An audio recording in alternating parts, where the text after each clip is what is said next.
संविधान ने हमको जो अधिकार दिए, सरकार वो अधिकार हम तक क्यों नहीं पहुंचा रही। जब हम कोई गाड़ी खरीदते हैं या कुछ और मकान खरीदते हैं तो बैंक से एक लोन पेपर साइन करता हूँ, तो हम बनना पड़े उस पर साइन कर देते हैं। कल को कोई डिस्प्यूट हो जाए तो वही शर्तें हमारे ऊपर लागू होती है, जबकि वो हमारी विज्ञता का, हमारे नादानी का फायदा उठाता है।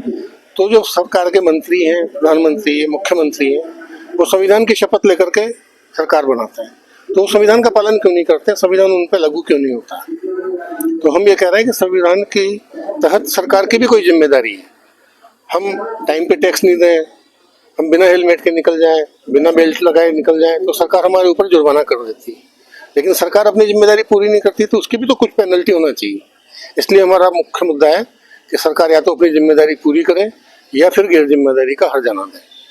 और हमने कहा कि संविधान में जो अधिकार दिए हैं हमको, तो विषय धारा अनुच्छेद 21, तो उसमें उन्होंने कहा है कि राज्य जो है किसी भी नागरिक को उसके जीवन से वंचित नहीं करेगा।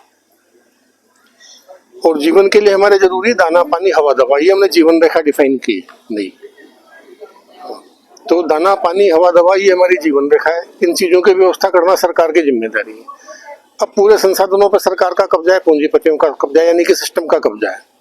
तो अब हम खाना कहाँ से खाएं, हम पानी कहाँ से पिएं, हमें हवा तक शुद्ध नहीं मिल रही। पहले तो जंगल में पेड़ थे, हम हवा ले सकते थे, जंगल पे भी सरकार का कब्जा है। तो फिर कम से कम इसकी जिम्मेदारी तो सरकार की बनती है। और इसके अभाव में अगर किसी आदमी की जान चली जाती है, दवा के अभाव में, खाने के अभाव में, तो सरकार को उसकी पेनल्टी देना चाहिए। वो हमने कहा है कम से कम 10 लाख पेनल्टी उसकी बनती है अगर इसके अभाव में किसी की जान जाती है। तो ये हमने कहा है कि सरकार की जिम्मेदारी है कम से कम एक टाइम तो भरपेट खाने की व्यवस्था लोगों की करें।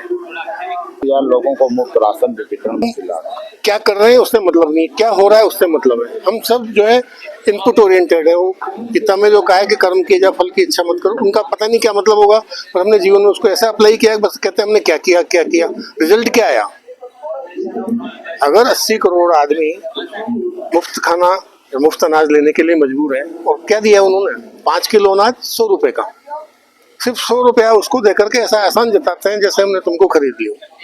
नदी हमारी, तालाब हमारा, पहाड़ हमारे, समुद्र हमारा, खेत खलियान खदान सब हमारे, और उस पे इनका कब्जा है, तो उसमें हमारा भी तो हिस्सा बनता है। तो हमारे उस पूरे हिस्से को दबा के बैठे हो आप, और जरा सी चीज का एहसान दबा रहे हो। तो इसीलिए हमारा जो कारवां है, हमने उसका नाम दिया हिस्सेदारी का कारवां। हमें लोगों तक उसका हिस्सा पहुंचाना, यही हमारा टारगेट है कि लोगों तक उनका हिस्सा पहुंचे। सरकार अपनी जिम्मेदारी पूरी करे, अगर जिम्मेदारी पूरी नहीं कर सकती है तो उस गैर जिम्मेदारी का हर्जाना दे। अब प्रधानमंत्री जी ने घोषणा की, चुनावी रैली में नहीं की थी, सरकारी कार्यक्रम में घोषणा की कि 2022 तक सबको मुफ्त मकान दे दिया जाएगा।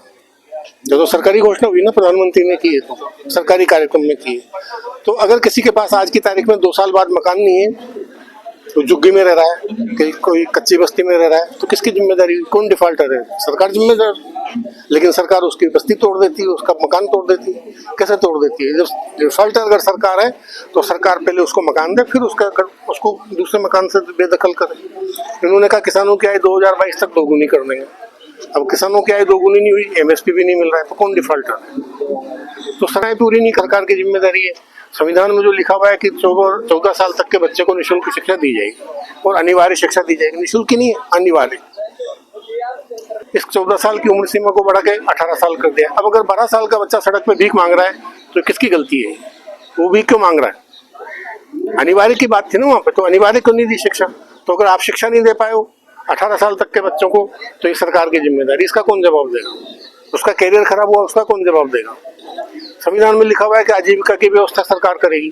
इस तरह की व्यवस्था, इस तरह की आर्थिक नीतियां अपनाएगी कि लोगों की आजीविका सुनिश्चित हो, पर्याप्त उसको आजीविका के अवसर मिले। आज अगर लोग बेरोजगार हैं तो किसकी जिम्मेदारी, फिर आपका तुमने बेरोजगारी भत्ता दे दिया, मतलब आप ये मान लो कि आप बेरोजगारी दूर नहीं करोगे। भत्ता देने का मतलब ही है, हमें भत्ता नहीं चाहिए, हमें इसका हर जाना चाहिए। आप हमसे काम कराओ, हमको 15,000 रुपये महीने दो, चाहे आप हमसे सड़क बनवाओ, खड्डे खुदवाओ, सफाई कराओ, नाले की सफाई कराओ, सेना में लड़ने भेज दो, लेकिन हमको बेरोजगारी का हर जाना चाहिए, हमें खैरात नहीं चाहिए। आपकी जो अनअकाउंटेबिलिटी है, आप जो अपनी जिम्मेदारी पे खरे नहीं उतर रहे हो, तो उस बेरोजगारी का, उस गैर जिम्मेदारी का हर जाना दो, या आप अपनी जिम्मेदारी पूरी करो।